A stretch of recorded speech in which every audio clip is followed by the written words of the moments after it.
Hello everyone, ఈరోజు మనం పిజ్జాకి ఎంతో రుచిని ఇచ్చే పిజ్జా సాస్ని ఎలా తయారు చేయాలో చూద్దాం.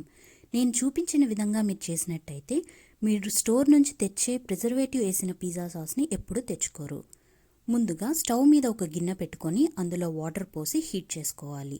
ఈరోజు నేను మీకు 2 పిజ్జాలకి కావాల్సిన పిజ్జా సాస్ని తయారు చేసి చూపించబోతున్నాను. దీనికి 5 టొమాటోస్ తీసుకుంటున్నాను. ముందుగా 3 టొమాటోల్ని ఇలా కట్ చేసుకొని బాగా వేడైన వాటర్లో వేసుకోవాలి. వేసి 2 మినిట్స్ దీన్ని కుక్ చేసుకోండి. కుక్ చేశాక కోల్డ్ వాటర్ తీసుకొని అందులో వేసినట్టయితే మీరు ఈజీగా దీన్ని పీల్ చేసేయచ్చు. ఇలా పీల్ చేసిన టొమాటోల్ని చిన్న చిన్న ముక్కలుగా కట్ చేసుకోవాలి.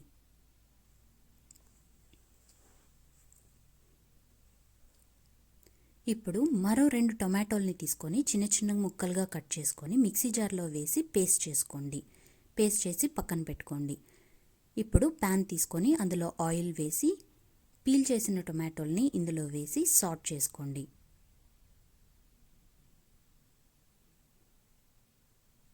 ఇప్పుడు ఇందులో గార్లిక్, సాల్ట్ మరియు క్యాప్సికమ్ వేసుకోవాలి. మనం అందరిలాగా ఆయిల్లో గార్లిక్ అండ్ క్యాప్సికమ్ వేసుకోవట్లేదు, ఎందుకంటే దీని ఫ్లేవర్స్ అన్నీ పోతాయి.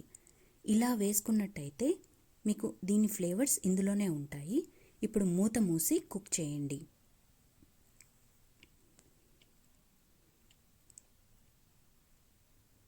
ఇప్పుడు ఇందులో 1 టీ స్పూన్ షుగర్ వేసుకోవాలి.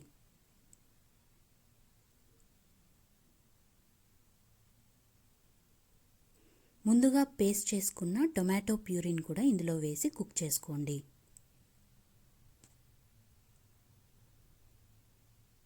ఇప్పుడు 1/2 టీ స్పూన్ చిల్లీ పౌడర్,